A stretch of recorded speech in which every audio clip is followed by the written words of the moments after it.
Merci d'être avec nous sur LCI. Soyez les bienvenus. C'est l'heure du grand dossier et notre actualité. La voilà, sommet de l'axe du mal. Poutine renforcé, démonstration de force en ce moment de Poutine. En tout cas, face à l'Occident, il est en Chine. Avec une vingtaine de dirigeants. Xi Jinping y accueille son homologue russe, mais aussi Kim Jong-un, mais aussi le Premier ministre indien, mais aussi de nombreux dirigeants du Sud global. Alors, axe du chaos, axe des autocraties, de bouleversement, de soulèvement. À vous de choisir. Nous, on a choisi axe du mal, vous l'avez remarqué. À quel point Poutine se renforce-t-il en ce moment à vitesse grand V, à leur contact? Vous le verrez, cette alliance, elle est économique, elle est militaire et elle est surtout puissante. Et regardez comme ce sommet est d'ores et déjà une tribune pour ses dirigeants contre l'Occident. Cette crise n'a pas été déclenchée par l'attaque de la Russie en Ukraine. Elle est le résultat d'un coup d'État en Ukraine qui a été soutenu et provoqué par l'Occident. La situation internationale actuelle est marquée par des troubles. Nous devons respecter les principes d'équité et de justice et nous opposer à une mentalité de guerre froide et de confrontation de blocs. Et comme chaque jour, pour tout comprendre, pour tout décrypter, je suis ravie d'accueillir sur ce plateau le colonel Michel Goya. Bonjour et merci beaucoup d'être avec nous. Consultant militaire LCI, bien sûr. Magali Barthès, bonsoir. Je suis ravie de vous retrouver. Vous êtes éditorialiste international TF1 LCI. Bonjour à vous Pascal Perry, ravi également de vous retrouver. Bonjour. Vous êtes éditorialiste économique pour TF1 LCI. Et Guillaume Roquette, bonsoir. Merci beaucoup d'être avec nous. Bonjour, bonsoir, je ne sais plus, moi à cette heure-ci, je vais trouver quelque chose. Directeur de la rédaction du Figaro Magazine. Et puis nous serons rejoints également dans quelques minutes par Bruno Tertrais sur ce plateau. Ça s'annonce passionnant, vous l'avez compris. Le grand dossier, c'est parti. Sommet de l'axe du mal, Poutine renforcé. D'abord les images. Eh oui, les images, la communication. Regardez, Poutine avec Xi Jinping, avec Erdogan, avec Modi, le Premier ministre indien. Poutine qui va rencontrer aussi le Premier ministre slovaque, Fico. Une vingtaine de dirigeants. Alors, ma question, c'est une vingtaine de dirigeants. Ça représente quoi ? 3 milliards de personnes potentiellement. Poutine et 3 milliards d'amis aujourd'hui ? Ça représente, je crois, 42% de la population mondiale. Les membres de ce club qui se retrouvent aujourd'hui. Donc effectivement, c'est beaucoup de monde. C'est parfois surprenant parce qu'il y a des gens dont on ne savait pas qui pouvaient s'entendre entre eux. Par exemple, les Chinois et les Indiens, ça n'a pas toujours été le grand amour. Et c'est ça qui est intéressant, c'est que c'est contre l'Occident que tous ces gens se coalisent en passant par-dessus leurs oppositions, leurs frictions personnelles. Magali. En fait, et on l'entend bien quand on écoute Poutine ou Xi Jinping lors de son toast de bienvenue, en fait, c'est un ordre mondial alternatif en fait qu'ils veulent mettre en place. Et c'est vrai que pour Vladimir Poutine, on le voyait à l'instant, c'est une tribune formidable parce que le voilà qui peut donner son explication de la guerre en Ukraine devant un parterre qui va pas du tout le contredire. Et puis s'afficher au milieu, en effet, des grands dirigeants du Sud global. Il y a une réaction que l'on a notée, c'est Dmitriev, qui est un de ses bras droits, qui fait partie de toutes les équipes de négociation, qui sur Telegram affiche une photo, justement la photo de famille qu'on vient de voir là. Il dit Poutine isolé, vraiment, avec un smiley. Donc tout ça lui permet quand même d'expliquer que c'est en fait finalement c'est l'Occident en effet qui est en guerre contre lui et ça lui permet d'exposer sa vision du monde à lui. Et la Chine, elle est ravie de se montrer comme pôle de stabilité face à un Donald Trump qui renverse la table en permanence. Colonel Goya, oui, démonstration de force de Poutine, au-delà même de la propagande, dans les faits, oui, démonstration de force de Poutine. Oui, bien sûr, il arrive en majesté dans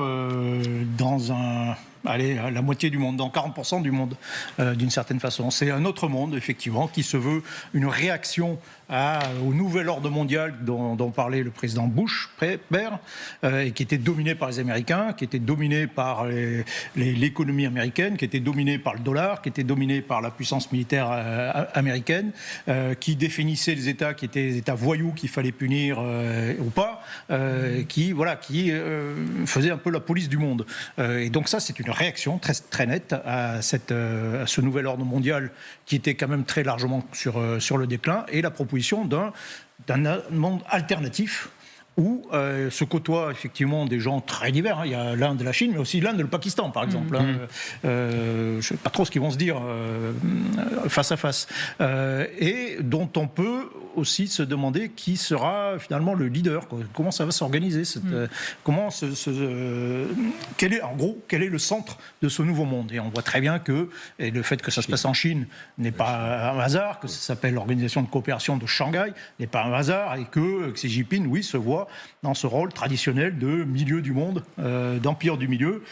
Et à côté, vous avez Vladimir Poutine, oui, qui essaie d'exister aussi en majesté, qui se souvient que l'Union soviétique était quand même le parrain de la Chine. Et on verra avec Pascal Perry dans quelle mesure tout ça s'est inversé, surtout sur un plan économique. C'est une chose qui s'est complètement inversée et qui n'est pas forcément bien vécue, même si en apparence, les apparences t'en montrent le contraire, qui n'est pas forcément bien vécue des deux côtés d'ailleurs. Alors, la Chine, centre du monde, en tout cas de notre actualité, on prend la direction de Pékin pour retrouver sur place Louise Malnois, notre correspondante, avec Xavier Baumel. Ce sommet, et on le comprend, a un défi lancé à l'Occident. Et pour Poutine, l'enjeu, c'est aussi d'entretenir, d'assurer ces partenariats.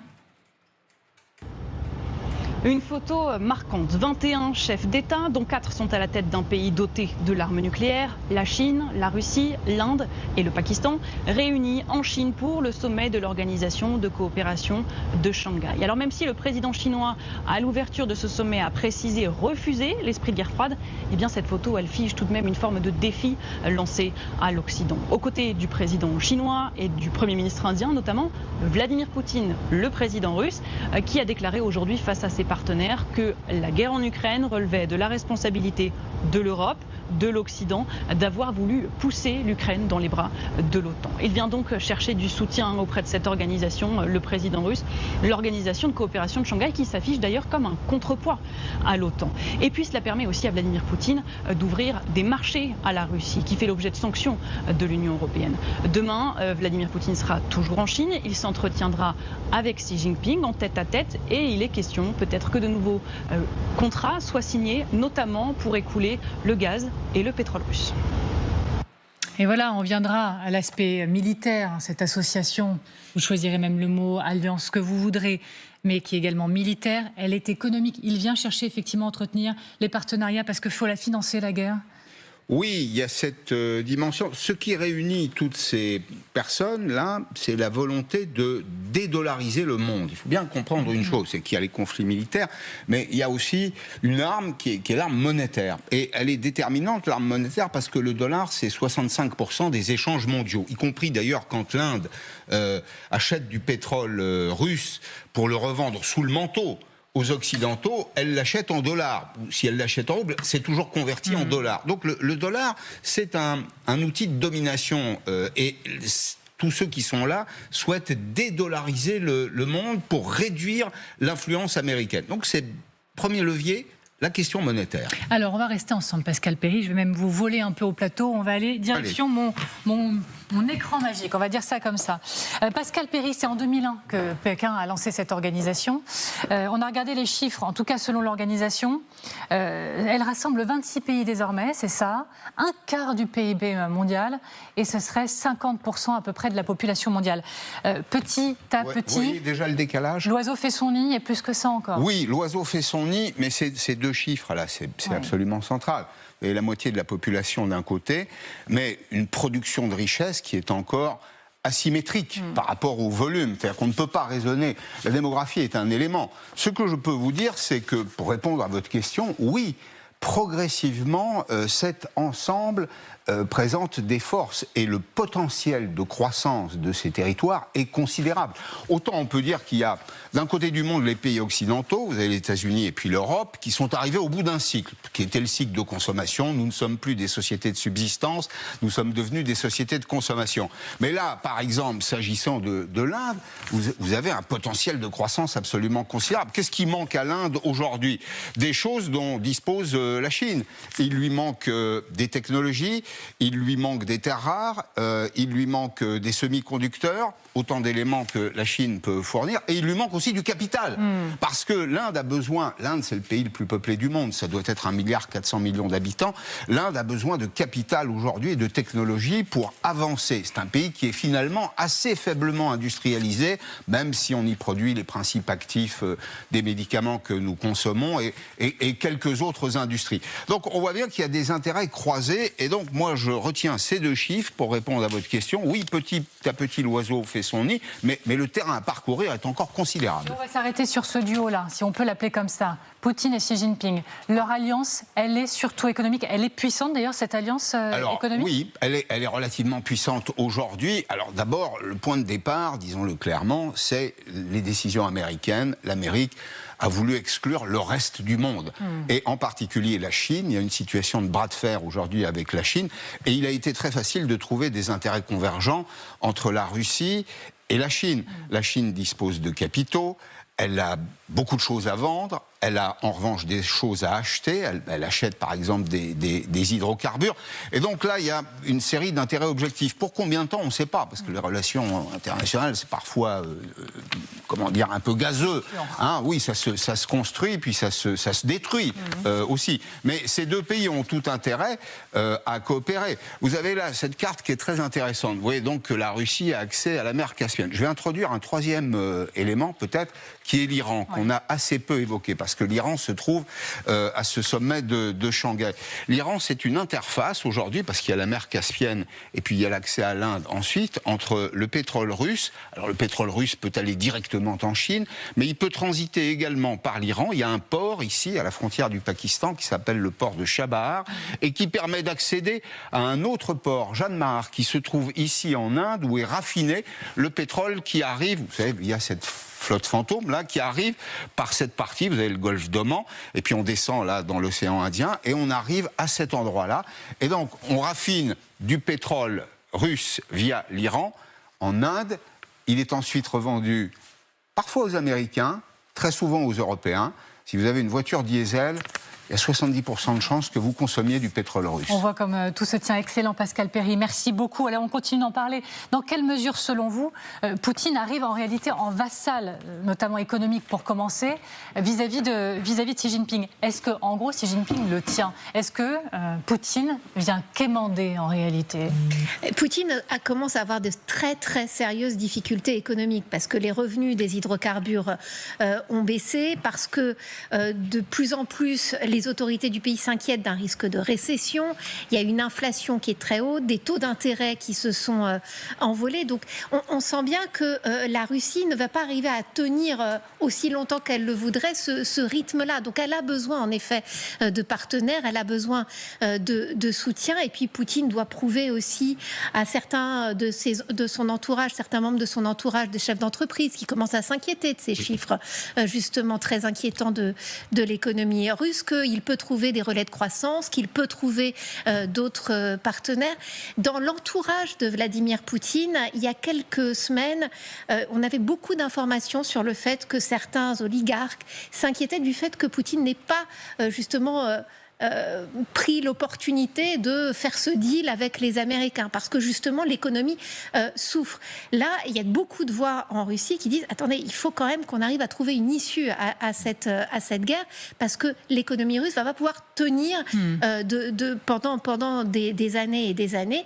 Et c'est vrai que là, Poutine, finalement, avec cette photo de famille, cherche à dire pas de panique, je gère la situation et je peux trouver d'autres relais. Alors avec la Chine, avec l'Inde aussi, parce qu'on sait à quel point l'Inde, en effet, achète ces hydrocarbures russes.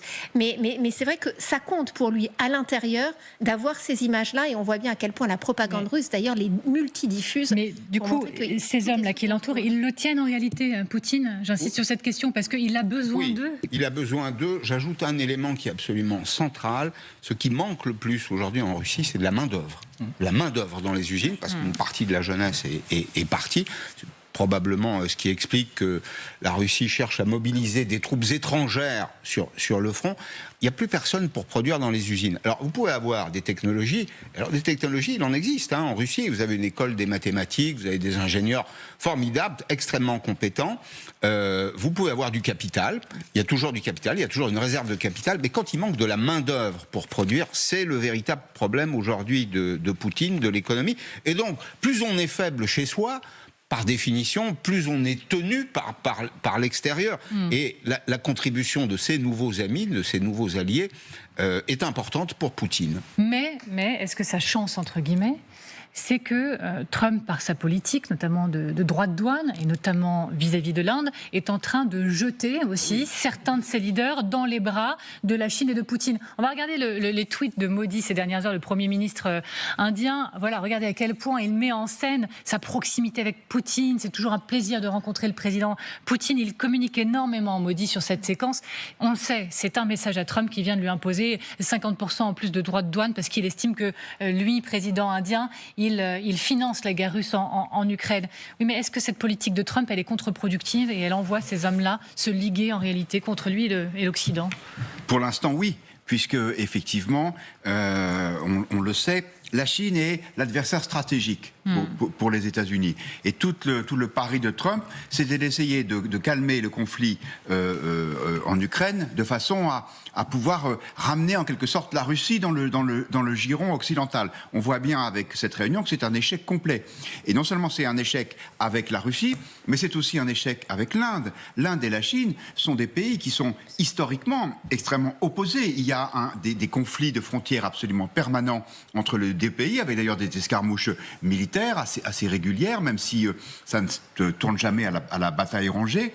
Et là, ce qu'on est en train de voir, c'est extrêmement étonnant parce que à la fois la Russie et l'Inde se rapprochent de plus en plus de la Chine. Toutefois, je pense que le simple fait que Trump soit le déclencheur de ça est aussi un facteur qui doit peut-être nous amener à relativiser le caractère stratégique de cette alliance. Ce que je veux dire, c'est qu'il y a une opportunité à la fois de l'Inde, mais aussi de la Turquie et bien sûr de la Russie, de se retrouver comme ça, tous ensemble contre l'Occident. Mais on n'a pas là affaire à, par exemple, une organisation militaire intégrée, comme peut l'être l'OTAN, ou une organisation politique qui a ses propres systèmes de décision, comme l'Union européenne. Donc je pense qu'il y a, entre guillemets, un coup à jouer de la part des différents intervenants qu'on voit là à l'écran depuis quelques minutes, mais que ça n'est pas pour autant forcément un renversement du monde. Allez-y, colonel Goya. Oui, alors ça c'est un peu l'historien qui va parler, mais c'est un peu la revanche de l'ancien monde sur le nouveau. C'est les puissances d'ancien monde, c'est la Chine impériale, c'est la Russie, c'est la Perse, c'est l'Inde, c'est les grandes puissances qui ont les dominé. empires. Les grands empires, oui, qui ont dominé le monde pendant un certain temps, face au Nouveau Monde et notamment aux États-Unis. Le problème, c'est que c'est quand même un ensemble très hétérogène qui a toujours, justement, de fait, cette histoire a toujours été quand même un long passé de conflictualité qui ne s'efface pas, que la Chine, en particulier, a aussi une vision du monde qui est quand même très particulière. La Chine n'a pas d'alliance, la Chine est un empire depuis 2500 ans. Elle pense le monde en termes d'empire, elle ne voit ses voisins que comme des barbares ou des vassaux. Il n'y a jamais d'alliance. La Chine, par exemple, ne fait jamais d'alliance militaire véritable. Et donc, on a un ensemble hétérogène, pour l'instant, qui, effectivement, a été lié par une hostilité envers les États-Unis. Alors, ce qui est intéressant dans le discours de Xi Jinping, c'est, par exemple, il refait référence à la guerre froide, au sens de l'agressivité, en fait, de l'américaine.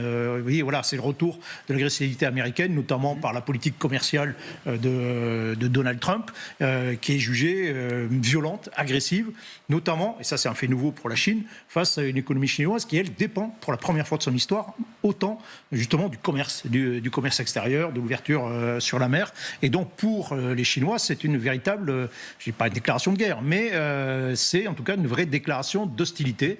Et donc on se met en ordre de bataille entre gens qui ont en gros un ennemi commun, un adversaire commun en tout cas, mais qui au bout du compte n'ont pas forcément beaucoup d'affinités.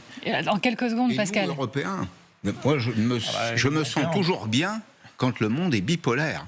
Je me sens moins bien comme Européen quand il est unipolaire. Et je me réjouis toujours de voir émerger une alternative à la toute-puissance américaine. Alors ces questions, on continue de les décortiquer ensemble avec Bruno Tertrais que j'accueille sur ce plateau. Bonjour à vous Bruno Tertrais, vous êtes directeur adjoint de la Fondation pour la recherche stratégique, auteur de l'Atlas des frontières mais aussi de la guerre des mondes. Merci de nous rejoindre, d'avoir accepté notre invitation aujourd'hui, je suis ravie de vous retrouver. Le grand dossier se poursuit dans un tout petit instant, sommet de l'axe du mal, Poutine renforcé. Voilà, on a choisi les mots directs, vous saurez les nuancer dans quelques instants, j'en doute pas. On se retrouve, merci Pascal d'avoir été avec nous. À tout de suite. Vous êtes bien devant le grand dossier, toujours cette question, cet enjeu majeur, sommet de l'axe du mal, Poutine renforcé. On en parle avec mes invités dans un tout petit instant, mais là tout de suite maintenant, c'est le rappel de l'actualité. Le monde aura les yeux rivés sur l'Elysée jeudi. Nouveau cycle de discussion. Volodymyr Zelensky attendu à Paris avec des dirigeants européens pour parler de la guerre en Ukraine. Les garanties de sécurité seront au cœur des enjeux. Peut-être sera-t-il question de cette inquiétante affaire. L'avion d'Ursula von der Leyen, la présidente de la Commission européenne, victime d'un brouillage GPS à son arrivée en Bulgarie hier. Il a été contraint d'atterrir. La Russie est soupçonnée. Les autorités évoquent des interférences manifestes du Kremlin. Nous connaissons la réalité de leur désastre. Notre décision est irrévocable. S'il y avait encore un doute, le RN confirme qu'il n'y a aucune chance pour qu'il accorde sa confiance à François Bayrou. Déclaration de Marine Le Pen et Jordan Bardella à l'issue d'une réunion de leur bureau de campagne des élections législatives afin de préparer la dissolution. Le Premier ministre, lui, s'accroche et poursuit d'ultimes consultations avec les présidents de groupes et de partis. Il reçoit en ce moment le patron du Parti communiste français, Fabien Roussel. Voilà pour l'essentiel de l'actualité. Vous êtes bien donc devant le grand dossier. Mes invités pour en parler, encore une fois, je suis ravie de vous retrouver. Bruno Tertrais, merci d'avoir accepté notre invitation.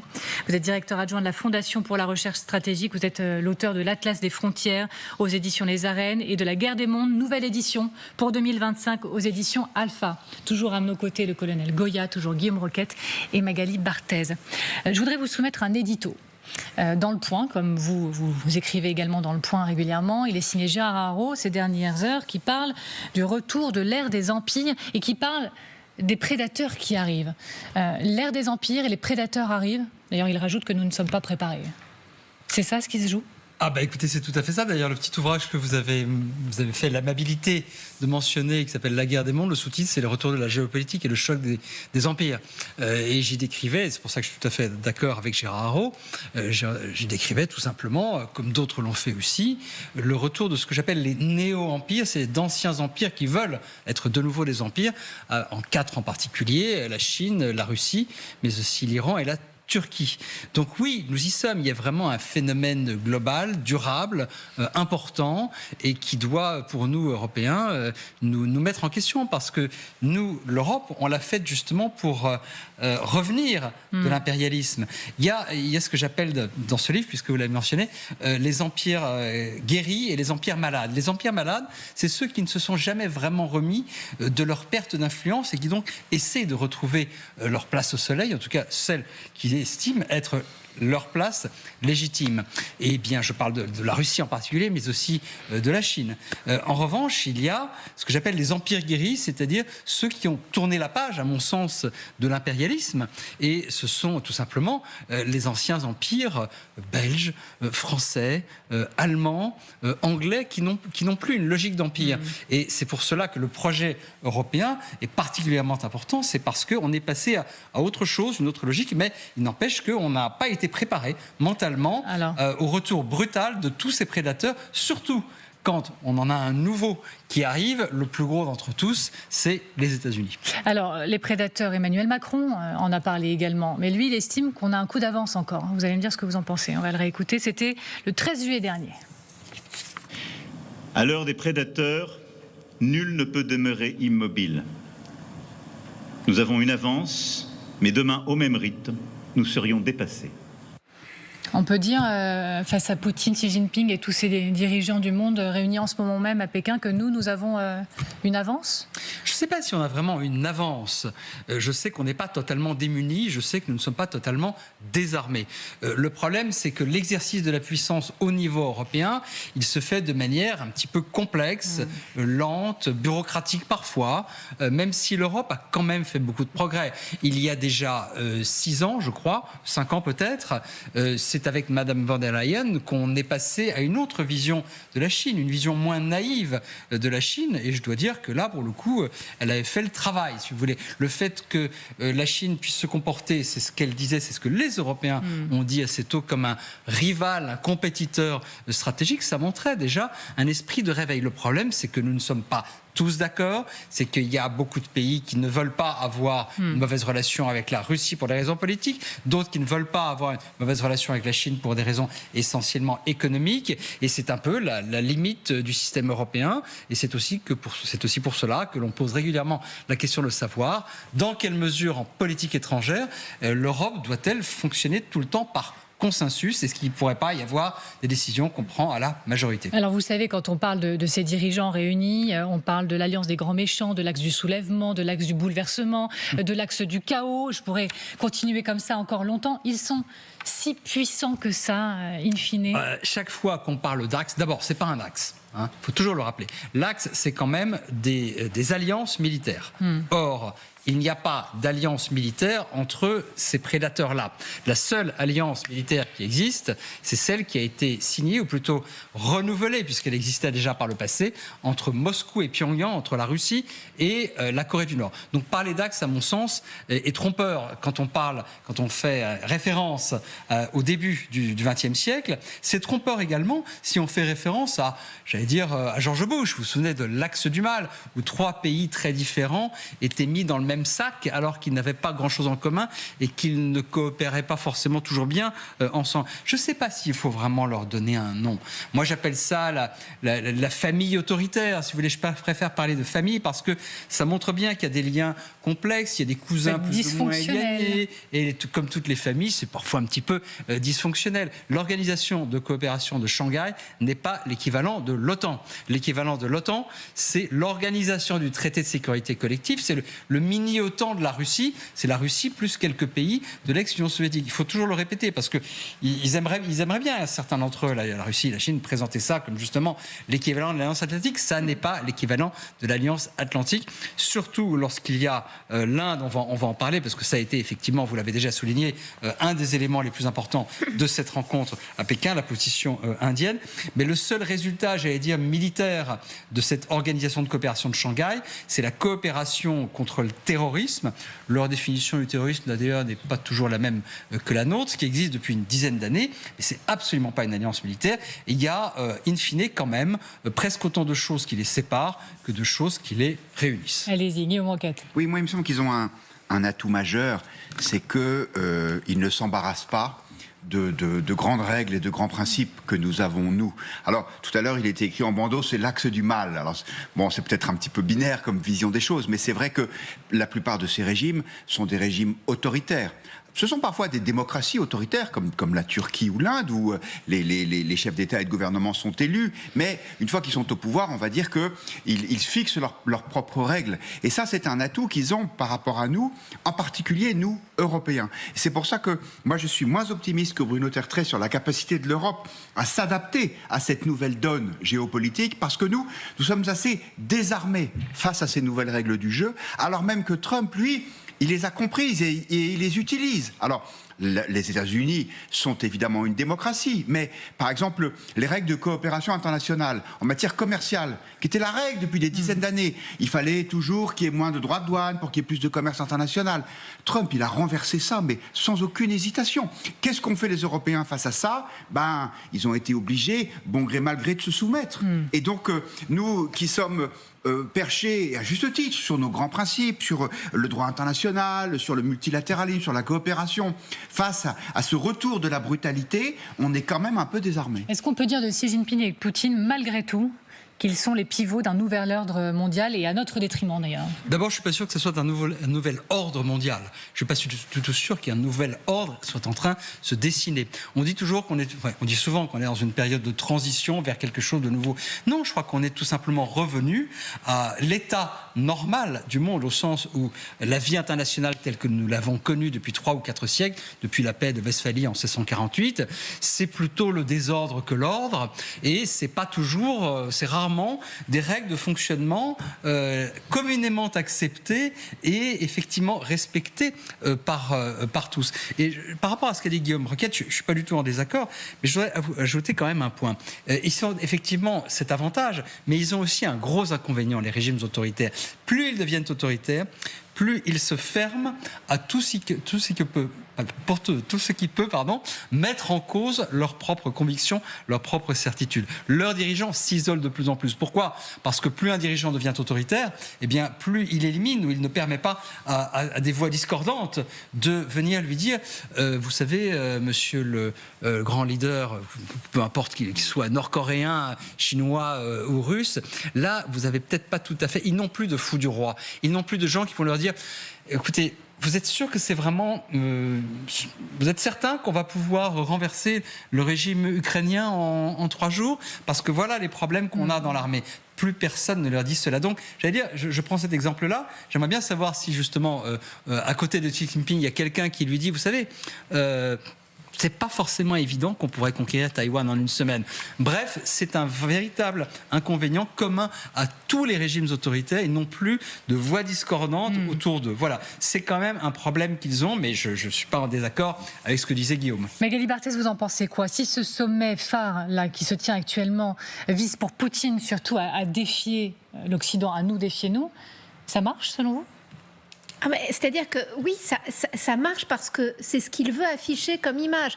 Là, l'une de ses dernières déclarations, je regardais au sommet donc en Chine, il explique que oui, il faut s'attaquer aux causes profondes de la guerre en Ukraine. C'est une formidable tribune pour lui. Et il dit, en fait, jamais l'Ukraine ne sera dans l'OTAN. Supprimez-moi ce problème et à ce moment-là, on pourra commencer à discuter. On voit ça lui permet d'avoir une tribune formidable pour imposer sa vision du monde. Mais c'est vrai, pour revenir à ce que disait Bruno Tertrais, qu'on n'est pas du tout face à un bloc homogène. Et l'exemple indien, il est à ce niveau-là extrêmement frappant. C'est-à-dire que là, on voit l'Inde qui, pour la première fois, quand même depuis 7 ans, fait le déplacement en Chine, tellement les relations étaient exécrables. Mais là, maintenant, avec Donald Trump qui lui met 50% de droits de douane, il doit bien trouver de nouveaux alliés. Mais en même temps, l'Indien Modi n'assistera pas au défilé militaire mercredi, place Tiananmen.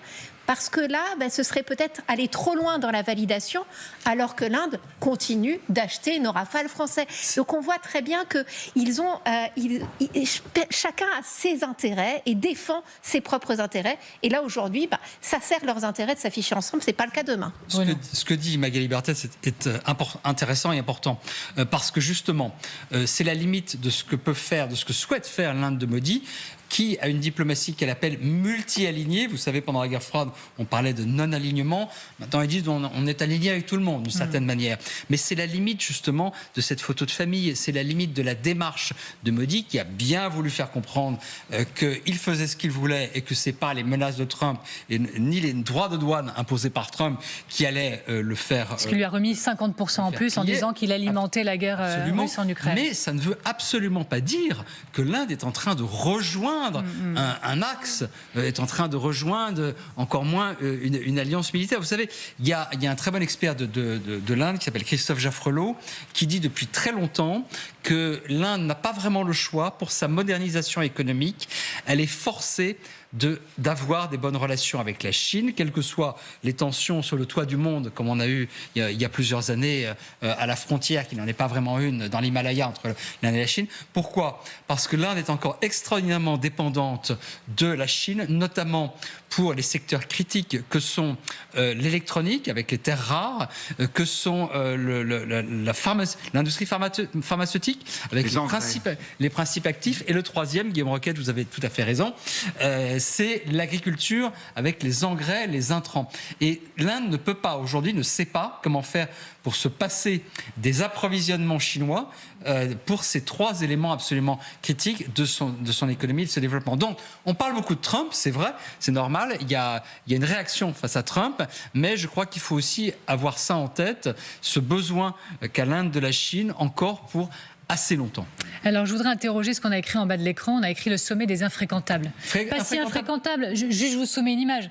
Le secrétaire général de l'ONU, Antonio Guterres, est déjà à Pékin. Oui. Confirmant de manière assez symbolique que le monde n'est pas si simple et peut-être en train de changer de base. Écoutez, Antonio Guterres, il ne vient pas au sommet de l'OTAN. Hein. Bon, c'est normal. Mais là qu'il aille, parce que l'OTAN est une alliance militaire, là c'est pas une alliance militaire. Antonio Guterres était présent au sommet des BRICS à Kazan, en Russie, qui était là le grand moment de gloire de Vladimir Poutine, qui avait montré, et c'est vrai qu'il n'était pas aussi isolé que ce que le disaient certains. Donc qu'un secrétaire général soit présent à ce type de manifestation, parce qu'après tout c'est une organisation régionale, et l'ONU prévoit qu'il y ait un certain nombre d'organisations régionales, j'allais dire presque satellites, ça n'est pas choquant. Ce qui avait été beaucoup plus choquant, en revanche, c'est qu'il était arrivé à Kazan l'an dernier en Russie, et il avait fait des courbettes à Vladimir Poutine. Ça, c'était, pardonnez-moi, mais lamentable. Mais en soi, sa présence à ce sommet de l'OCS ne me choque pas plus que ça. Je n'ai pas d'affection particulière pour son travail de secrétaire général, mais honnêtement, sa présence, c'est pas vraiment ça le problème. Colonel. Oui, je suis d'accord, mais sur ce sommet, c'est un peu c'est la ligue des gentlemen autoritaires, pour référence à une bande dessinée bien connue, qui, voilà, c'est des gens. Voilà, qui s'associe momentanément, effectivement, face à une autre puissance. Quand on faisait le poids que ça représente en fait le poids des États-Unis.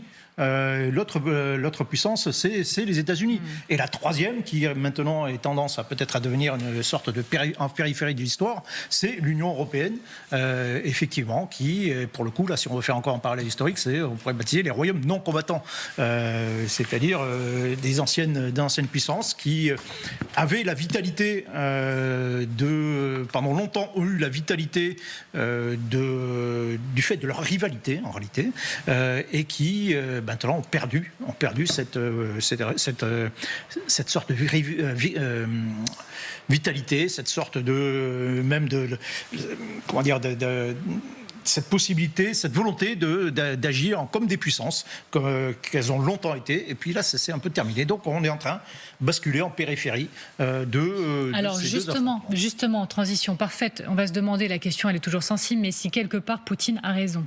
Vous allez comprendre, a-t-il raison d'estimer que nos modèles à nous sont désormais obsolètes? Il l'a dit en marge de ce sommet, regardez.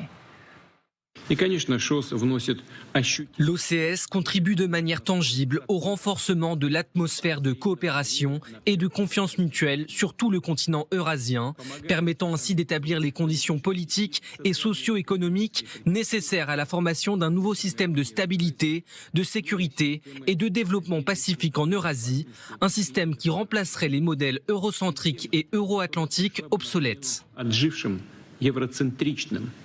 Encore une fois, c'est toujours compliqué de se poser cette question-là. Mais est-ce qu'il faut regarder ce miroir qui nous est tendu d'une certaine manière et dire que oui, on se voit plus beau qu'on ne l'est et que voilà, c'est une claque à chaque fois? Non, je ne crois pas, Amélie Carrère. Je crois au contraire qu'on se voit souvent moins beau que nous le sommes. À savoir que battre notre coulpe, nous sommes très forts pour cela, pas seulement en tant que Français, mais aussi en tant qu'Européens. Et que surtout, ce n'est pas un miroir que nous tend Poutine. C'est une opération de guerre psychologique. Il essaye depuis 20 ans de lui dire, vous êtes le passé, moi je suis l'avenir. Alors quand on voit l'état de la société russe, quand on voit l'état de la santé en Russie, l'état de la démographie russe, quand on voit les terribles conséquences, les séquelles au sens presque médical du terme que va avoir l'aventure ukrainienne sur la société russe pour plusieurs décennies, quand on voit l'alcoolisme, le nombre de féminicides, la violence dans les rues, je pourrais faire une liste assez longue.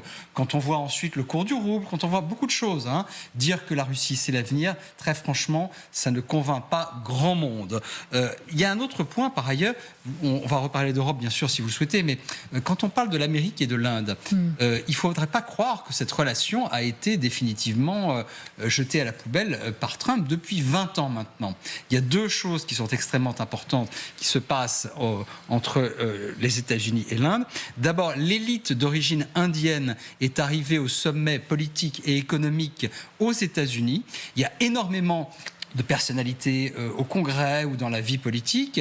Il y a énormément de chefs d'entreprise, de responsables d'entreprise qui sont d'origine indienne et qui contribuent à tisser ou à nourrir en tout cas ces relations. Et il y a par ailleurs énormément de codépendance dans le domaine de l'intelligence artificielle qui sont en train de se nouer. Donc dire que les droits de douane, ça va casser une relation qui depuis 20 ans ne fait que croître, très franchement, moi je n'y crois pas beaucoup. Pour revenir enfin à ce que vous disiez, est-ce que l'Europe obsolète, écoutez, nous ne sommes obsolètes que si nous convainquons nous-mêmes d'être obsolètes. Il y a encore énormément de choses, il y a beaucoup de choses d'avenir en Europe. Voilà, il faut aussi y croire, il faut aussi ne pas trop regarder le miroir déformant que nous tend Vladimir Poutine. Alors, ce sommet, on l'a dit, c'est la vitrine d'une alliance économique forte, c'est aussi la vitrine d'une alliance militaire. Et c'est là que vous intervenez, colonel, devant mon écran, ce grand écran. Nous y allons ensemble. Colonel Goya,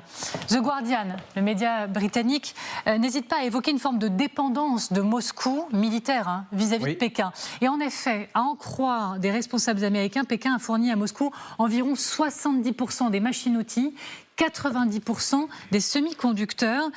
Qu'en est-il ? Alors, comment dire, c'est la Russie et la Corée du Nord, ça c'est une vraie alliance militaire, puisque la Corée du Nord fournit du matériel militaire, et fournit même des troupes pour aider l'armée russe. Ça c'est clair, c'est net. Là, c'est une forme d'aide qui est beaucoup plus indirecte, qui n'est pas vraiment une alliance. Au passage, tout ça, c'est pas donné, c'est vendu. D'une certaine façon, c'est une alliance à la Trump. C'est-à-dire on confond un peu exportation avec aide.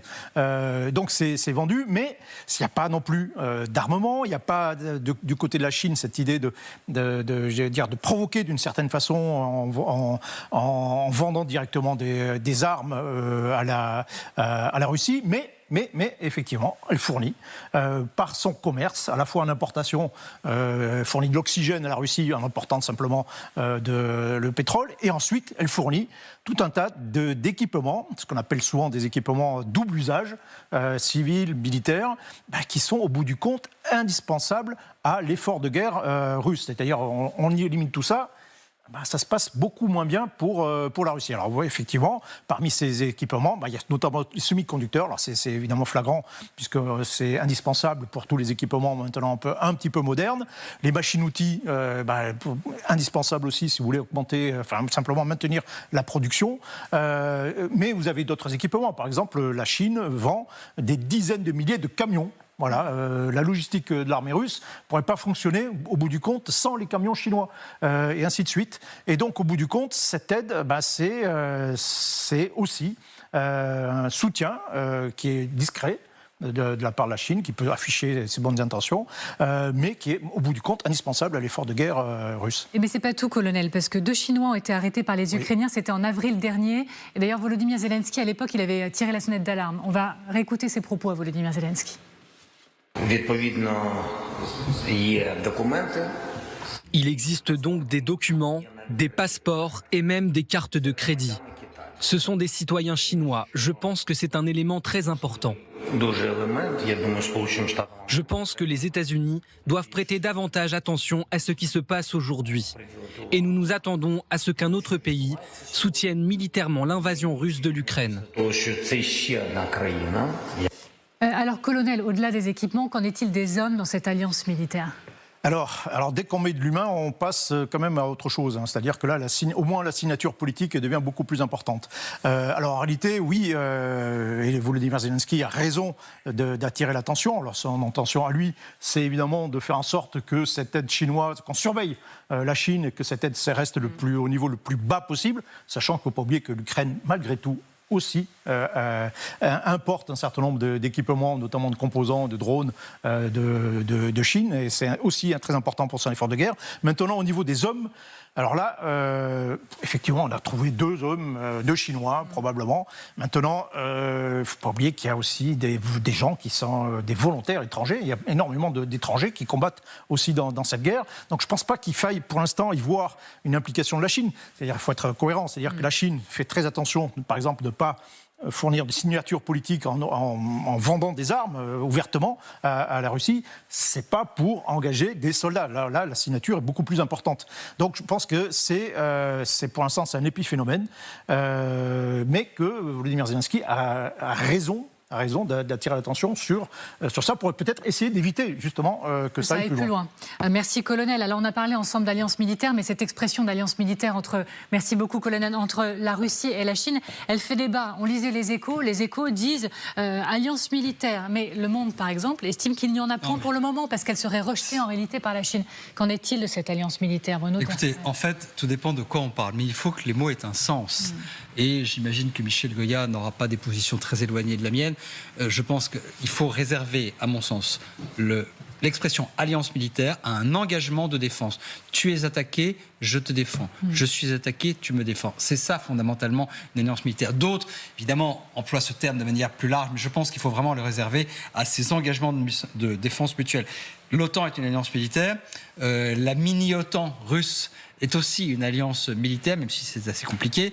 Corée du Nord, Russie, c'est une véritable alliance militaire. La Chine n'a pas d'alliance militaire, même pas avec des pays très proches comme le Pakistan, par exemple. Il n'y a pas d'engagement de défense systématique du Pakistan envers la Chine. Bruno Tertrais, pardonnez-moi, mais on a vu des images d'exercices conjoints entre la Chine et la Russie cet été. Mais tout le monde fait les exercices conjoints. On comprend que la Russie et la Chine auraient peut-être un engagement commun en ce qui concerne Taïwan. Non, certainement pas. C'est pas ça. Enfin, écoutez, franchement, je ne vois pas d'où ça pourrait sortir. Et imaginez que la Russie se soit engagée formellement à aller aider la Chine dans la conquête de Taïwan, ça franchement, je n'y crois pas un instant. En revanche, ce qui est possible dans ce type d'arrangement entre empires, c'est de dire, on va dire, je ne veux pas ranimer le souvenir du pacte Molotov-Ribbentrop, mais de dire, bon, si je fais ça, est-ce que tu peux te tenir tranquille ou peut-être me filer un coup de main en titillant tel ou tel autre pays voisin? Voilà le sorte de marché qu'on peut imaginer entre ces empires, comme ça a été le cas d'ailleurs au cours du XXe siècle. Mais je crois que pour la Chine, les choses sont assez simples. La Chine ne veut ni une défaite militaire de la Russie. Alors, est-ce que le ministre l'a dit ou pas? On a dit qu'il avait dit, bon, peu importe.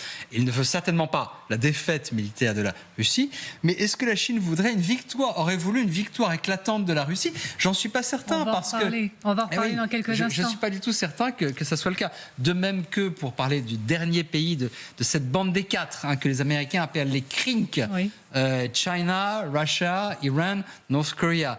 L'Iran, s'il n'y a pas d'alliance militaire entre la Russie et l'Iran, mais il y a, un petit peu comme ça a été montré tout à l'heure entre la Chine et la Russie, il y a des échanges de bons procédés, surtout beaucoup de ventes de matériel et de technologies militaires. L'importance du militaire, de cette alliance militaire, ou non d'ailleurs, il en sera à nouveau question dans quelques instants. Mercredi, Xi Jinping organise un défilé militaire géant pour les 80 ans de la fin de la Seconde Guerre mondiale. Et il n'a pas lésiné ni sur les invitations, ni sur les moyens. Déjà, ces images de répétition nous donnent un avant-goût de l'ampleur de l'événement. On en reparle dans un instant. À tout de suite. Vous êtes bien devant le grand dossier sommet de l'axe du mal, Poutine renforcé. En Chine, démonstration de force attendue mercredi pour impressionner l'armée chinoise, ses uniformes taillés au cordeau. Ils vont défiler et surtout présenter les armes les plus sophistiquées. Voilà la promesse, on en parle toujours avec Bruno Tertrais, toujours avec le colonel Goya, toujours avec Guillaume Roquette et avec Magali Barthez. Colonel, derrière les images, on a vu des images de répétition, on va les revoir encore un peu parce que ça promet quand même une ampleur de l'événement. Que faut-il craindre derrière les images? Faut-il craindre un renforcement des accords militaires, des contrats signés concrètement derrière les images? Je ne pense pas grand-chose de plus en réalité. Alors là, ça va être une démonstration de force normale de la part de la Chine. Ça va être impeccable, ça va être très impressionnant. Mais il faut bien comprendre d'abord que la Chine n'a pas forcément une tradition militaire. Ça n'a pas une tradition de conquête. C'est pas du tout ça. C'est la vision que l'on a. Je le disais tout à l'heure, la Chine c'est un empire depuis 2500 ans.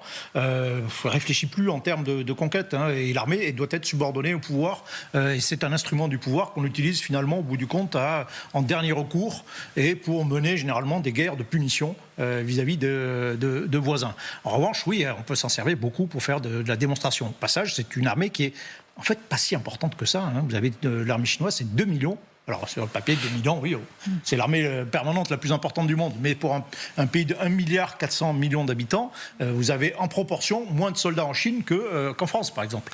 Mais c'est une armée qui a une façade qui est effectivement de plus en plus puissante, de plus en plus brillante, qui se développe très vite dans tous les domaines, qui a accouché notamment d'une marine, c'est nouveau dans l'histoire de la Chine, d'une marine de guerre au niveau mondial, on va dire, de très forte puissance, et en même temps, qui, faut pas oublier, qu'il y a des faiblesses et qui est notamment, on le voit pas, il y a toujours l'invisible, qui est notamment miné par la corruption.